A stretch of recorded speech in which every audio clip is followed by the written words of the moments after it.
Well, here in Germany, the far-right Alternative for Germany is on course to become the second biggest force in this country. German Chancellor Olaf Scholz's SPD, the Social Democrats, heading for their worst ever national election result. The Greens also saw their vote nearly halved, while the Conservatives retained the biggest share of the vote. Germany's AfD celebrates their showing in European Parliament elections. The far-right party is projected to take second place ahead of the governing coalition. The AfD campaigned on an EU-skeptic anti-immigration platform. Despite a series of scandals in the run-up to the ballot, support for the party is up from the last elections. We had a bumpy start to the election campaign and then really caught up in the final spurt. After all the prophecies of doom, after the barrage of the last few weeks, we're the second strongest force. And I'm telling you, the only way is up tonight. The biggest winners look set to be the center-right Christian Democrats. Currently in Germany's opposition, the CDU said voters have sent the Chancellor a clear message. This result must really give the federal government pause for thought. It must now correct its policy. A political change is needed in Germany, and I call on the federal Chancellor, the Social Democrats, the Greens and the FDP. Things cannot continue as they have been in the past 2.5 years. The biggest losers of the night, Germany's ruling Social Democrats. The Chancellor's party are facing their worst result in decades. But they're not giving up the fight. It's a mission for all Democrats, especially if you know the history of social democracy. Then you know that for all of us, and for us at the top of the SPD, such a frustrating result is not a reason to bury our heads in the sand, but to say, now more than ever. The Greens, who are in a three-way coalition with the SPD, are also facing a major drop in support.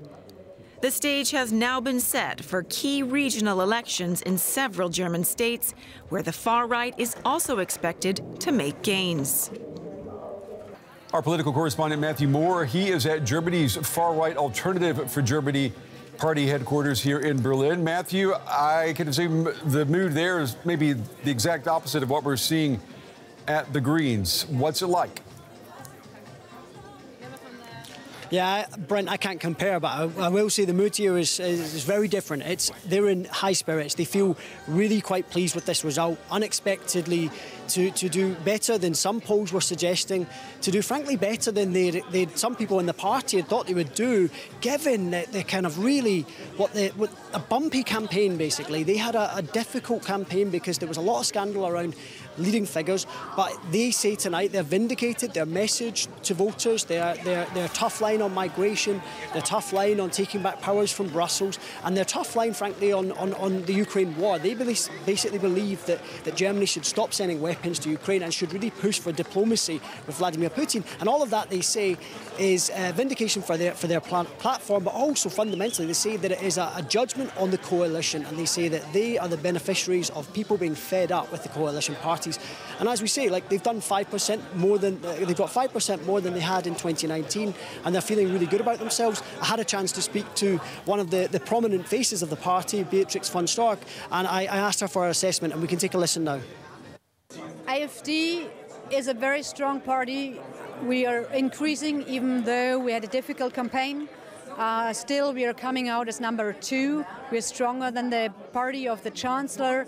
And I think this is a very strong signal. We have to look closely to the results. I guess that we are in the eastern part of Germany even stronger. What I heard is that we're there number 1 everywhere. So this is also a message. The regional elections are to come in autumn. So we are very pleased. Matthew, I mean, she obviously is putting a positive spin on this. She has a reason to, if you consider the numbers here. The AfD now looking like the second strongest political force here in Germany. And that type of performance, despite a series of controversies that have included the AfD not only here in Berlin, but also at the EU level. There were two people who went at the party tonight, Brent, and they were the two leading candidates for the AfD, and that's because the main candidate, his aide, was arrested by police on suspicion of spying for China. He then went on to make some pretty controversial remarks about SS soldiers not all SS soldiers being criminal. The second candidate has been accused of taking money from a Russian billionaire who's behind a disinformation campaign aimed to try to spread disinformation about the European Union. And so neither of those people were here, and that was really what dogged the campaign, actually. So they feel really surprised. There's an element of surprise here in the room. Spoke to someone else who said, you know what, we could have done better had it not been for this scandal. Someone else said, you know what, look, we're just happy we've increased our vote. We will use that, and we'll take that as a platform to build on success, hopefully success at those key state elections in eastern Germany later this year. You know, and Matthew, the gains for the AfD, they are in line with what we're seeing in other countries in the EU tonight. Their preliminary numbers coming in as well. But I'm wondering, what does this mean on a national level here, this strong performance by the AfD? How is that going to impact the party on a national level moving forward? There are a couple of things to remark on here. Those key state elections later this year are going to be a pivotal moment in German history, because we will find out whether the far-right AfD comes out as the top party in potentially one, maybe two, maybe three elections later this year. That would be a massive watershed moment for Germany.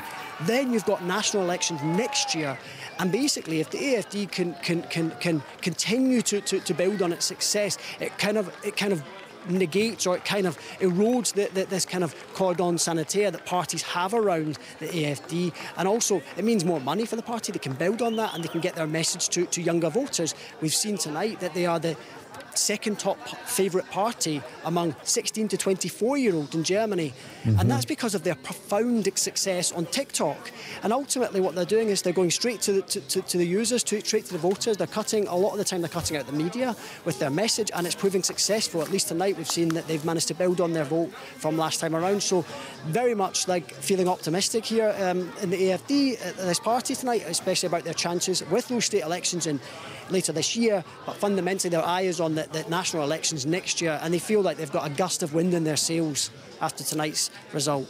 All right, DW's Matthew Moore at party headquarters for the Alternative for Germany Party, the AfD, here in Berlin. Matthew, thank you.